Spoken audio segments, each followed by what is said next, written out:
People who grew up poor, what did you used to think was normal? For my school's Spirit Week, they had a thrift shop day, where most everyone dressed in old ratty clothes, or the weirdest stuff they could find in a thrift shop. Needless to say, as someone whose clothes were 80% secondhand, it was an eye-opener. A bit shitty of the school to have a day like that.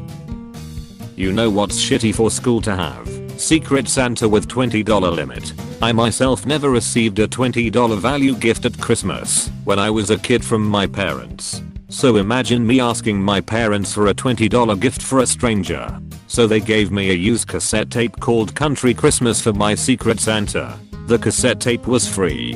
They were handing them out at a store. Needless to say, she was very unhappy and in tears. The next day the girl broke the tape in my face and threw it on the floor. I felt like shit, but had to be a man and just laugh at her and pretend I ruined her Christmas on purpose and that it was all a prank. God, I hate Secret Santa. Everyone in the house going into the kitchen to see what groceries were brought home and being so excited as if it was Christmas. Also, now that my family is doing a lot better than when I was growing up, we find ourselves hoarding food, stocking up on canned goods, buying things in bulk on sale, as if we are waiting for those rainy days to hit again. Does anyone else experience this? Everyone in the house going into the kitchen to see what groceries were brought home and being so excited as if it was Christmas. That was me, but I was just fat. Damn it. This comment had me in absolute stitches. Take my upvote. I was totally shocked when I learned that some people go out to eat more than once a year. Also, when I learned there are people who don't skip meals. I was shocked to find out people eat out on a regular day, like not anyone's birthday or any other celebration. I remember being so happy when my mom rewarded me with fast food fried chicken meal for school achievements in elementary school. When I was in undergraduate, my sister told me my mom would skimp on their meals just to buy me those. Yeah, we went to those fancy Western fast food places. They were still good in my country back in the 1980s, and I always wondered what the other families there were celebrating. Not completely innocent kid me did figure out maybe they went a teensy bit more often than we did, but I still thought they were at least there for some occasion. Birthday, dad got a raise, sports team won, whatever.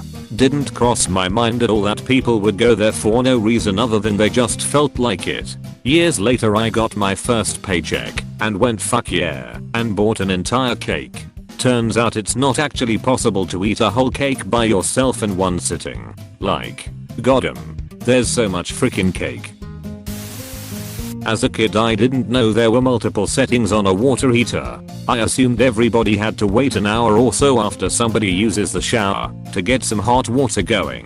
I'm embarrassed to admit that I recently found out about continuous flow of hot water 5 years ago. I was 25. I spent the weekend at my then future in-laws house. The conversation went something like this. Fiance, I'm going to shower before dinner. Me, but your brother just got out 5 minutes ago.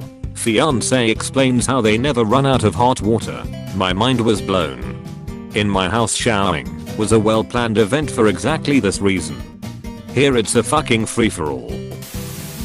Going on vacation to the local hotel in our hometown. We got to play in the pool and order delivery pizza, a rare treat, and we always had a blast. I loved these vacations. They were the highlight of my childhood in many ways. Pepperoni pizza and bottled Coke never tasted so good as when you had been swimming for 4 hours straight. The combo of pizza plus hotel plus pool chlorine smell brings me back. I didn't have a rough childhood by any means, but what you describe is so familiar. I grew up thinking food was a scarcity. Whenever we went anywhere my mom would tell me and my sisters to not accept food from people. She didn't want our hunger to be someone else's burden. Now that I'm in college and go places like my boyfriend's family's house, it's seen as rude to refuse food. My automatic response is to politely refuse, even if I hadn't eaten all day. Even after years, and now being able to mostly get by myself, it still sometimes feels like being hungry is a normal state. I sometimes still forget to eat. my stomach will tell me I'm hungry, but because it was so ingrained in me that hunger is normal, I typically won't realize I'm hungry until I get a headache. This completely. I still forget to eat, and my fridge and freezer have so much food. I'm just not used to having money, let alone the luxury to take care of myself. Exactly. Never traveling out of the country or state. Kids always talked about where they traveled, like during breaks, summer vacation for example. I think it was a grade 6 project in September, and we had to draw maps to geographic locations where we went that summer. My map was just of the town and going to the grocery store and church and stuff. Hopefully it made my teacher rethink that project for the future. I know how that goes. Definitely feels shitty. For us, it was an essay about where we went over the summer and they were posted on a board in the hall. I just never turned one in. I never considered talking to the teacher and just kept making excuses why I never turned one in. I never saw my parents because they worked so much. When I was in elementary school, we lived in an apartment above the bar they owned. My time with them was spent working in the kitchen, doing homework at the bar, and then walking upstairs to put myself to bed. We eventually moved, and I was always alone. From Wednesday morning through Saturday, I would wake and walk to school, come home, make dinner, do homework, and go to bed with no contact from an adult. This continued throughout secondary school. From 6th through 12th grade, I was so incredibly lonely, but it was normal for me. I can't imagine how my world would have been different if they didn't need to work so much to scrape by. How do you think this impacted you? Now that you're grown up, are you close with your parents now? I think this has impacted me quite a bit as an adult. I feel rather invisible as a person, with the exception of my children. I can confidently say that if I disappeared, it would impact no one. I also overcompensate with my kids, spending a ton of time with them and getting extremely nervous when I can't be there for them. Holidays are odd, as I have few traditions. My parents are divorced now. My mom remarried a wealthy man, and my elderly father works at a fast food restaurant.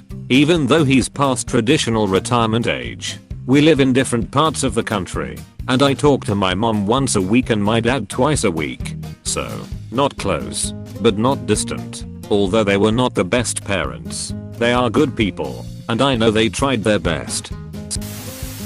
Growing up, whenever winter came, we used to pull all of the blankets out of the closet and bundle up at night. We didn't have working heat and most nights it would go way below freezing. I always looked forward to it though, and would love getting gathered up in a million blankets and sit next to the space heater. I also shared a small room with both my sisters and slept on one twin bed with them. My brothers did the same in the room across from us. Same. We had our own rooms, but we didn't have heating, and my house's insulation was like really spotty for some reason. Even now though, I like to let my room get as cold as possible so I can bundle up. The house I live in now is not the trap house that my childhood home was, so I don't need to wear full clothing and 4 blankets, but still, it's nostalgic. Skipping lunch/dinner periodically so one of us could have all 3 meals, like Tuesdays plus Thursday plus Sunday I didn't eat dinner, but my mom plus little brother did, and every other day my mom didn't eat lunch or dinner so me and my brother could.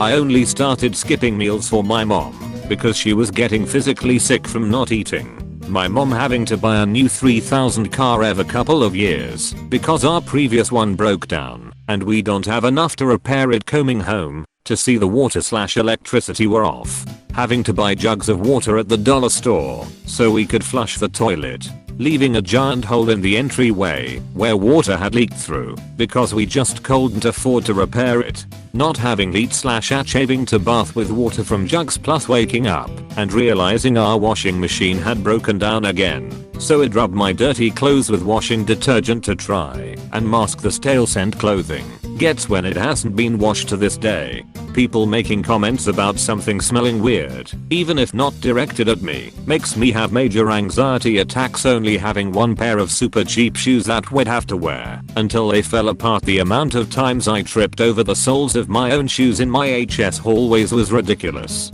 I thought I grew up poor until I read this. Holy fucking shit.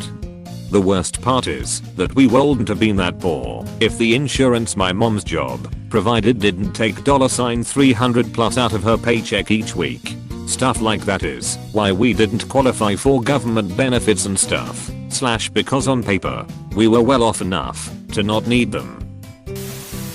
Only having lunch at school, like that being the only meal of the day, I learned when I was like 10. Then I started saving my food and bringing it home so my brother and sister could eat. Oh man, this just hurt my heart. You are such a good sibling.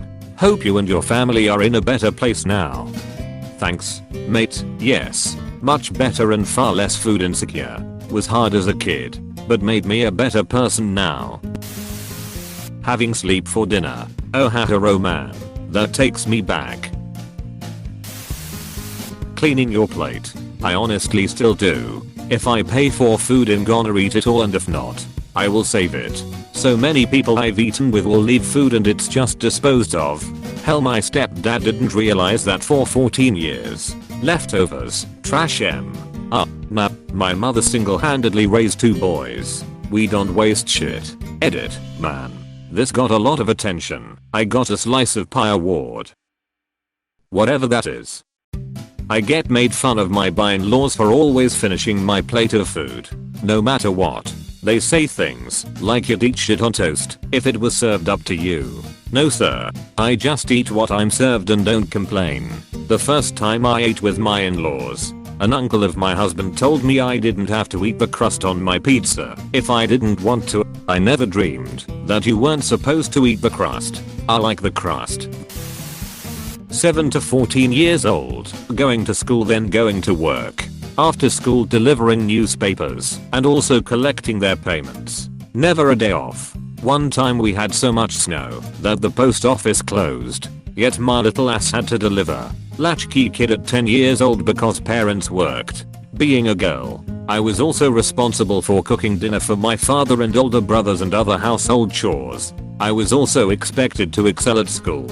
I did. My schedule was so strict. One thing I hated the most were science fairs. All the rich kids had so much help and confidence. Then there was me with a piece of cardboard. Loads of stress and anxiety. The science fair thing, holy shit. I hated that. That one ate ass. One that's on the same level as that for me was when we were told to just type the project/essay out. I could never bring myself to say that no one owned a computer or even a printer in my family. Hey, thanks for watching and don't forget to subscribe.